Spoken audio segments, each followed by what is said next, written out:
নমস্কার বন্ধুরা, sports news 247-এ তোমাদের সবাইকে জানাই স্বাগত। তো ভারত আর ইউএস এর মধ্যে প্রথম ম্যাচে ভারত ইউএসএ কে 29 রানে হারিয়ে দিয়েছে। এরপরে ভারত আগামীকাল অর্থাৎ 12ই ফেব্রুয়ারি কিন্তু নামিবিয়ার সাথে খেলতে নামছে। তো আমরা এই ভিডিওতে মেনলি এটাই জেনে নেব যে নামিবিয়ার এগেনস্ট এই ম্যাচে ভারতের প্লেইং ইলেভেনে কোনো চেঞ্জেস কি হতে পারে, নাকি ভারত যাকে বলে সেম প্লেইং ইলেভেন খেলাতে চলেছে। তো চলো বেশি দেরি না করে মূল ভিডিওতে ফেরা যাক। দেখো, যদি ভারতের ওপেনারদের কথা বলি তাহলে তো অভিষেক বা সঞ্জু স্যামসন এবং তার সাথে কিন্তু ঈশান কিষান ওপেন করবে।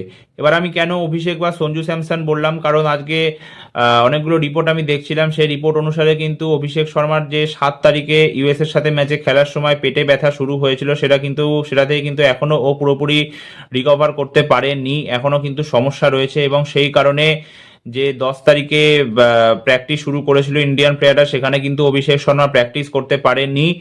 তো এটা একটা চিন্তার বিষয়, কারণ পাকিস্তানের সাথে ম্যাচের আগে এটাই আমরা দেখতে চেয়েছিলাম যে টিমের সবাই যেন ফিট থাকে। তো অভিষেক শর্মা সেখানে ফিট নেই, এটা কিন্তু সত্যিকার অর্থে একটা চিন্তার বিষয়।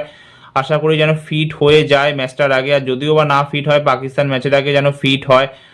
তো দেখা যাক এখন অভিষেক ফিট হতে পারে কিনা। যদি অভিষেক না খেলতে পারে নামিবিয়ার সাথে ম্যাচে, তাহলে তো সঞ্জুই খেলবে, ওর সাথে এ নিয়ে কোনো প্রশ্ন চিহ্ন নেই।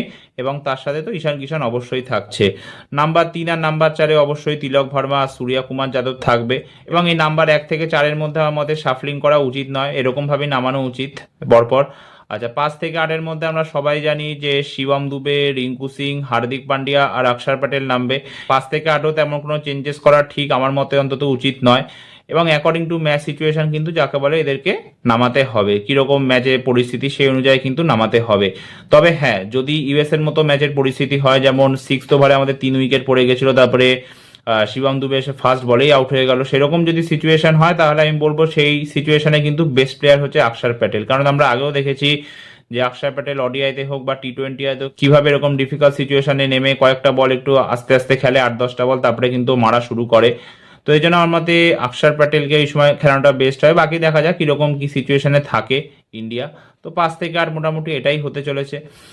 আর বাকি যে 3জন, সেটা আমার মতে বুমরা তো আই থিঙ্ক ফিরে আসবে, এবং বুমরা প্র্যাকটিসও শুরু করেছে, তো বুমরা অবশ্যই ফিরে আসছে। তো এই ক্ষেত্রে কিন্তু যাকে বলে মোহাম্মদ সিরাজকে বসতে হতে পারে। এবং তার সাথে যাকে বলে বরুণ চক্রবর্তী তো অবশ্যই থাকবে। এবং তার সাথে কিন্তু আমি দেখতে চাই কুলদীপ যাদবকে। এবং কুলদীপ যাদব যদি প্লেইং ইলেভেনে খেলে তাহলে কিন্তু আর্শদীপ সিংকে রিপ্লেস করবে। এবং কেন আমি কুলদীপ যাদবকে দেখতে চাই, কুলদীপকে মেনলি আমি এই কারণেই দেখতে চাই, কারণ পাকিস্তানের এগেনস্টে ম্যাচ আছে 15 তারিখে, কলম্বোতে হবে, স্পিন ফ্রেন্ডলি পিচ, সেখানে কুলদীপকে 100% দরকার। প্লাস পাকিস্তানের এগেনস্টে কুলদীপের যা রেকর্ড, মানে কুলদীপকে তো খেলাতেই হবে। মানে ওডিআইতে 7 ম্যাচে 6 ইনিংসে 15খানা উইকেট, 3.9 ইকোনমি রেট, 14 অ্যাভারেজ আর একটা 5 উইকেট হল আছে। আর টি20 সেখানে 3 ম্যাচে 3 ইনিংসে 8খানা wicket, less than 10 average, 6.57 economy rate. এবং এশিয়া কাপ ফাইনালে কুলদীপ কিরকম বোলিং করেছিল আমরা সবাই জানি। মানে প্রথমে প্রচুর খাচ্ছিল, তারপরে এবং সেখান থেকে একা হাতে পুরো ম্যাচের মোড় কিন্তু পাল্টে দিল। 4 ওভারে 30 রান দিয়ে 4খানা উইকেট কুলদীপ যাদবের বোলিং স্পেল ছিল।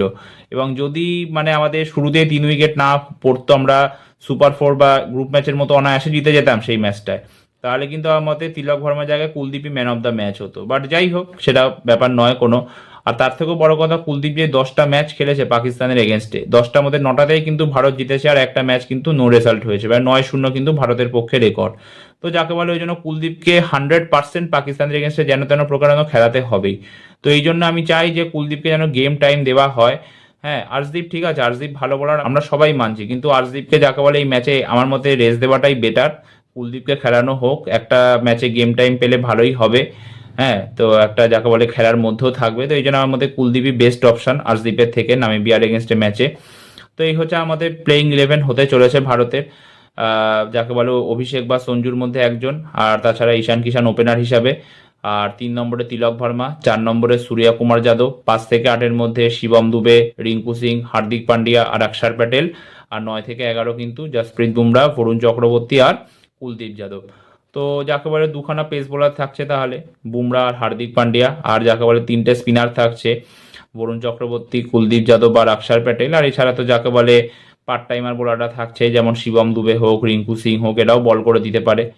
তো তোমরা আমাকে কমেন্টে জানিও আমার এই প্লেইং ইলেভেনের সাথে তোমরা সহমত কিনা, বা তোমাদের বেস্ট প্লেইং ইলেভেন কি হতে পারে তোমাদের মতে, সেটাও কমেন্টে জানাতে ভুলবে না। তো এই ভিডিওটা এতটাই, ভালো লাগলে প্লিজ ভিডিওটা লাইক, শেয়ার আর চ্যানেলটা সাবস্ক্রাইব করতে ভুলবে না। ভিডিওটা কেমন লাগলো প্লিজ কমেন্ট করতে ভুলবে না। তো একটা নতুন ভিডিও নিয়ে তোমাদের সামনে আমি আবার উপস্থিত হব। ততক্ষণ সুস্থ থেকো, সাবধানে থেকো। ধন্যবাদ।